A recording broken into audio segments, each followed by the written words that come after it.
सुप्रभात दोस्तों, मैं वैद्य गजेंद्र पालीवाल आपका अपने YouTube चैनल में स्वागत करता हूं।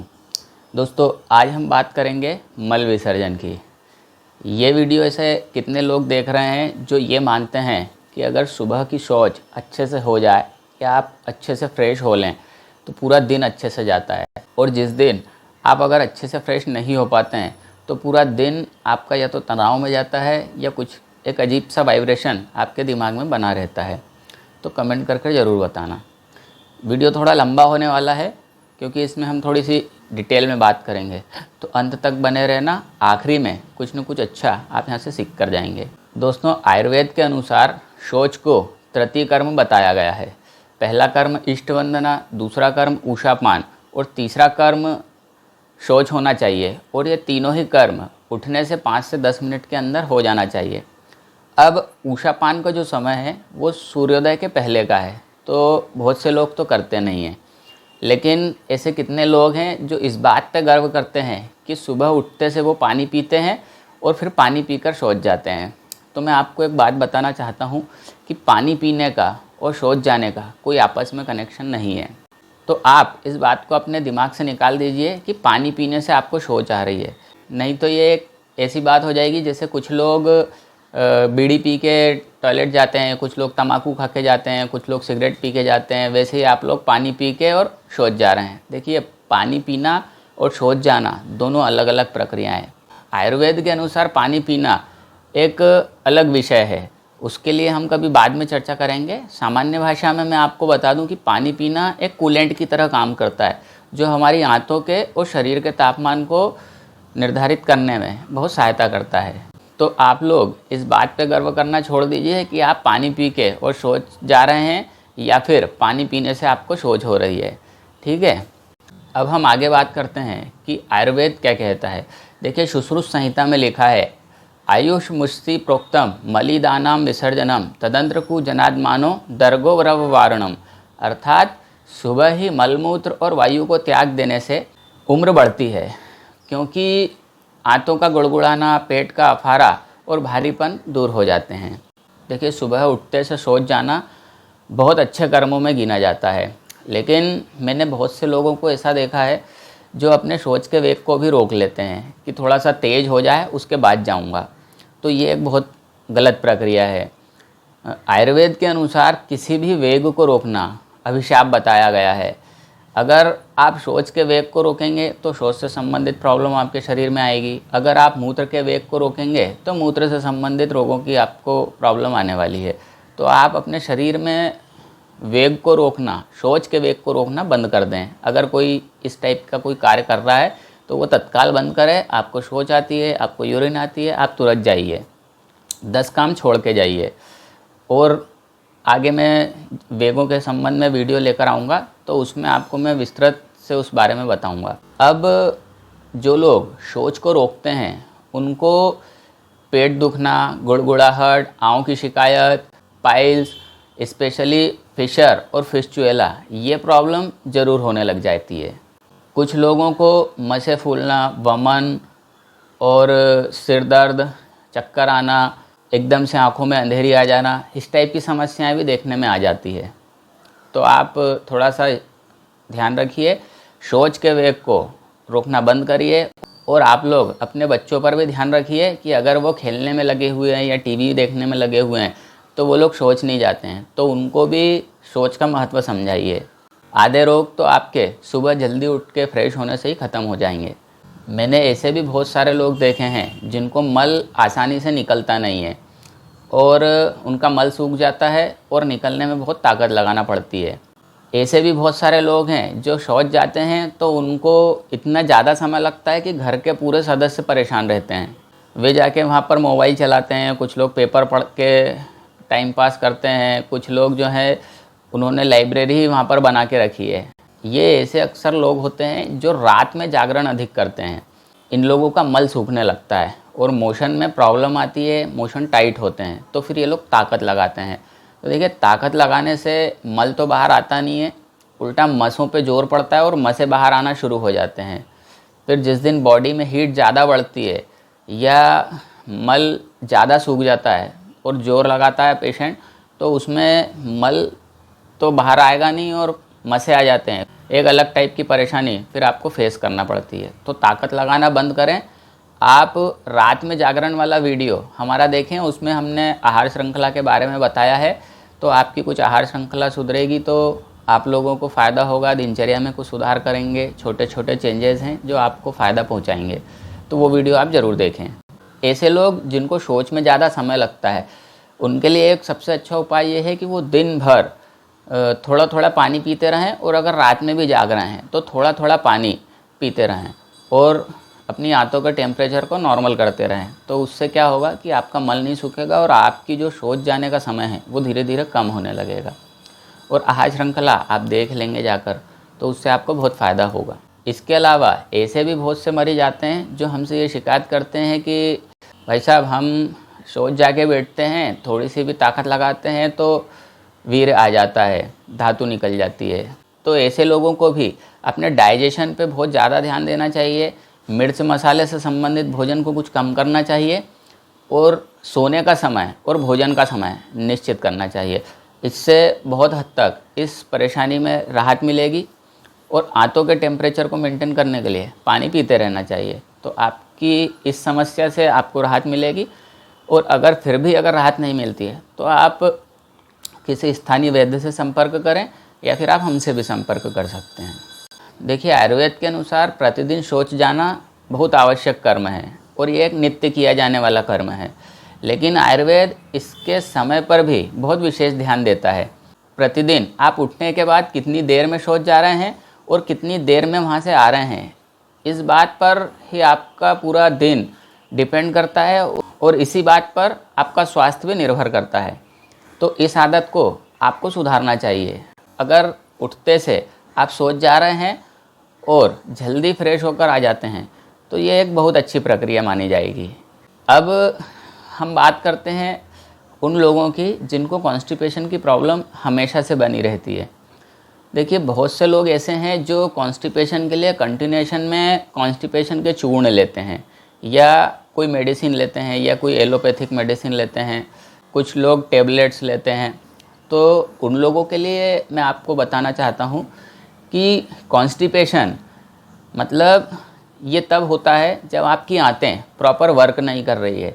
मतलब जो आप खान पीन करते हैं उसको अपनी आंतें धीरे धीरे आगे मल को बढ़ा नहीं पा रही हैं और मलाशय से वो पूरा खाली नहीं हो रहा है। इसके लिए आपको कॉन्स्टिपेशन के बजाय डाइजेशन इम्प्रूवमेंट करने की, आंतों को ताकत देने की दवाएं लेना चाहिए। मैंने मेरे जीवन में ये अनुभव किया है कि लोग पैसे को बहुत महत्व देते हैं। मतलब अगर कोई चूर्ण सस्ता है तो वो उसको लेना प्रेफर करते हैं, और डाइजेशन की दवाइयाँ कुछ कॉस्टली आती हैं तो वो लोग लेते नहीं हैं। लेकिन ऐसे में अभी तो आप पैसा बचा लेंगे, आने वाले समय में ये आपको बहुत ज़्यादा हानि पहुंचाने वाला है। क्योंकि अगर आंतें प्रॉपर वर्क नहीं करती है तो जैसे जैसे हमारी उम्र बढ़ती है आंतों की ताकत धीरे धीरे कम होने लगती है, फिर डाइजेशन की प्रॉब्लम और बढ़ने लगती है। इसके लिए आयुर्वेद आंतों को ताकत देने पर विशेष महत्व देता है। आप कॉन्स्टिपेशन के चूर्ण में कुछ सामान्य चूर्ण कभी भी अगर लेते हैं तो दिक्कत नहीं है, लेकिन अगर आप कंटिन्यू कॉन्स्टिपेशन के चूर्ण ले रहे हैं तो फिर आपको थोड़ा सा विचार करना चाहिए। आंतों की ताकत पर विशेष ध्यान दीजिए। देखिए, आयुर्वेद शौच के विषय में बहुत विस्तृत चर्चा करता है। ये इसके करने के तरीके पर भी बहुत ध्यान देने के लिए कहता है। लेकिन आजकल कल्चर कुछ चेंज होता जा रहा है। आयुर्वेद के अनुसार हमें उखड़ू बैठकर मल त्याग करना चाहिए। जैसे हम देसी शीट पर बैठते हैं, उससे जांघों से और पिंडलियों से जब प्रेशर हमारे पेट पर पड़ता है और मलाशय पर पड़ता है तो जो प्रक्रिया होती है वो पूर्ण होती है, हमारा मलाशय पूर्णतः खाली होता है। लेकिन आजकल जो कल्चर है वो वेस्टर्न शीट का आ गया है। तो जो नए लड़के हैं या नए युवा पीढ़ी है या बच्चे हैं, इन लोगों से मेरा विशेष निवेदन है कि ये अपने पूरे जीवन में देसी शीट को प्रेफर करें, ताकि उनका मलाशय पूरा खाली हो और लंबे समय तक उनको कोई स्वास्थ्य संबंधित परेशानी नहीं आए। देखिए, आप लोगों ने बहुत से सेलिब्रिटीज़ को बड़े बड़े रोगों से पीड़ित होते देखा होगा। इनके पास संपन्नता की कोई कमी नहीं होती, लेकिन इनके जीवन में कि जो सबसे महत्वपूर्ण योगदान है वो वेस्टर्न शीट का है।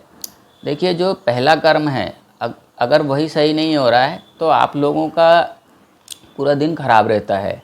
अब मान लीजिए आप वेस्टर्न शीट में जाते हैं और आपका मल पूरी तरह से बाहर नहीं आता है और मलाशय पूरी तरह से खाली नहीं होता है, और ये प्रक्रिया जब लंबे समय तक चलती है तो आपकी बॉडी में टॉक्सिन्स बढ़ने लगते हैं।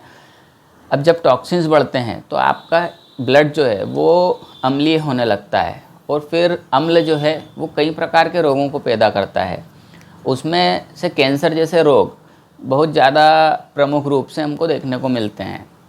या तो स्किन प्रॉब्लम होगी, या पेट के रोग होंगे, या मसे से संबंधित रोग होंगे, या फिशर होगा, या फिस्चुएला होगा।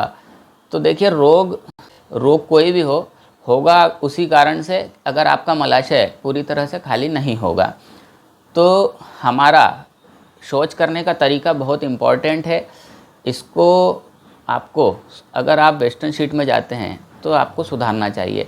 देखिए, आजकल फॉरेन कंट्रीज़ में भी आप 5 स्टार और 7 स्टार होटल में जाएंगे तो वो लोग हमारे कल्चर को अडॉप्ट कर रहे हैं। पूरा फॉरेन जो है आजकल इंडियन कल्चर को अडॉप्ट कर रहा है, और वहाँ पर भी देसी कम्बोर्ड लगना शुरू हो गए हैं। बड़ी बड़ी 5 स्टार और 7 स्टार होटल में भी मैंने देसी कम्बोर्ड लगते देखे हैं। अब हम बात करते हैं शौच के बाद के कर्म की। देखिए, जब आपका शौच कंप्लीट हो जाता है तो आयुर्वेद ये कहता है कि आपको अपने दोनों गुप्तांगों को अच्छी तरह से पानी से साफ़ करना चाहिए। अगर आप इस प्रक्रिया को करते हैं तो आपके अंदर मल की शुद्धि अच्छे से होगी, पहली चीज़। दूसरी चीज़, आपके अंदर नए ऊर्जा, नए उत्साह का संचार होगा, नई उमंग का संचार होगा। आप स्वस्थ रहेंगे, आपका बल बढ़ेगा, आपकी आँखों की ज्योति बढ़ेगी। लेकिन नॉर्मली मैंने देखा है कि लोग जीन्स पहन के और भारी भरकम कपड़े पहन के शौच जाते हैं। कभी जभी के लिए कोई दिक्कत नहीं है, लेकिन अक्सर मैंने लोगों को पैंट शर्ट पहन के टॉयलेट करते जाते देखा है। तो ये भी एक बहुत गलत प्रक्रिया है। आप अच्छे से रिलैक्स होकर निवृत्त होने जाइए। शौच से निवृत्त होने के बाद अपने दोनों गुप्तांगों को अच्छी तरह से पानी से साफ़ करिए। उसके बाद आता है क्रम हाथ धोने का। देखिए, मल जो है वो अम्लीय द्रव है और उसमें चिकनाई होती है, और जिस साबुन से आप हाथ धोते हैं तो वो भी एक अम्लीय है। तो उससे अम्ल से अम्ल अगर मिलता है तो कभी भी क्लीनिंग प्रॉपर नहीं होती है। आजकल टीवी पर और विज्ञापनों में जो बताते हैं उससे मैं पूरी तरह से कभी सहमत नहीं रहता हूँ, क्योंकि वो प्रक्रिया गलत है। उनको उनकी मार्केटिंग करना है। इसके लिए हमारे शास्त्रों में मिट्टी से हाथ धोना बताया गया है।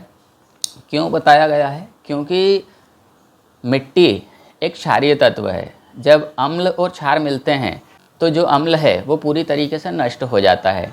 लेकिन आजकल लोग इस चीज़ को भूल चुके हैं। तो जो हमारे शास्त्र कहते हैं मैं उस पर विश्वास करता हूँ। अब इसका मतलब ये नहीं है कि मैं आपसे ये कह रहा हूँ कि आप अभी जाइए और मिट्टी से हाथ धोइए, लेकिन अगर आप धोते हैं तो ये बहुत एक अच्छी प्रक्रिया है। अब अगर आपको मिट्टी से हाथ नहीं धोना है तो उसके लिए आप क्या करिए, कम से कम हाथों को 2 बार साबुन से धोइए। दोनों साबुन अलग अलग होना चाहिए, और अच्छे से आगे पीछे उंगलियों को इस तरह से हाथ धोइए कि आपके हाथों से चिकनाई पूरी तरह से समाप्त हो जाए। अब शौच के बाद बहुत से लोग पेपर का इस्तेमाल करते हैं। देखिए, ये प्रक्रिया शास्त्रों के और नीति के विरुद्ध है। इससे इन्फेक्शन फैलता है और बैक्टीरिया भी फैलते हैं। तो आपसे निवेदन है कि पेपर को यूज़ करना बंद करें, पानी का इस्तेमाल करें। जहाँ पर कोई साधन नहीं है, पानी नहीं है, वहाँ की मैं बात नहीं कर रहा हूँ, लेकिन अगर आपके लिए पानी इजीली अवेलेबल है तो आपको सर्वप्रथम पानी का ही इस्तेमाल करना चाहिए। देखिए, अब आती है हाथ धोने के बाद पैर धोने की। तो अगर शौच से आने के बाद आप हाथ धोते हैं और साथ में पैर धोते हैं, मुंह धोते हैं और अपने कोहनी तक के हाथों को धोते हैं, तो देखिए, जब आप इस तरीके से इस कर्म को करेंगे तो आपके अंदर एक नई ऊर्जा का संचार होगा, आप नई एनर्जी फील करेंगे और आप शौच का पूरा आनंद ले पाएंगे। देखिए, वीडियो की समरी ये है कि आपको प्रतिदिन सही समय पर शौच जाना है, सही समय में उससे निवृत्त होना है। उसके बाद आपको अपने अच्छे से दोनों गुप्तांगों को धोना है, अपने हाथों को कोहनी तक धोना है। उसके बाद आपको अपने पंजे पूरे धोना है, और अपने मुंह को अच्छी तरह से धोना है। इससे आपके अंदर नई ऊर्जा का संचार होगा, आप बलशाली बनेंगे, आपकी आंखों की ज्योति बढ़ेगी। और हाँ, अगर आप इस अम्लीय मल से छुटकारा पाना चाहते हैं, जल्दी अपनी प्रक्रिया से निवृत्त होना चाहिए, तो आपको अपने दैनिक दिनचर्या में चूने का प्रयोग बढ़ाना चाहिए। आप चूने का पानी पी सकते हैं, आप खाने में चूने को डाल के खा सकते हैं। अब इसके लिए अगर आप चाहते हैं कि मैं आपको पूरा डिटेल में बताऊं कि चूने को किस तरीके से खाना है, तो आप कमेंट कर बताएं, मैं पूरा वीडियो आपके लिए लेकर ज़रूर आऊँगा। दोस्तों, ये जानकारी आपको कैसी लगी कमेंट कर बताएं। उम्मीद है आपके जीवन में कुछ वैल्यू ऐड हुई होगी। दोस्तों, अगर जानकारी अच्छी लगी हो तो चैनल को सब्सक्राइब करें, लाइक करें, कमेंट करें और शेयर करें। Thank you.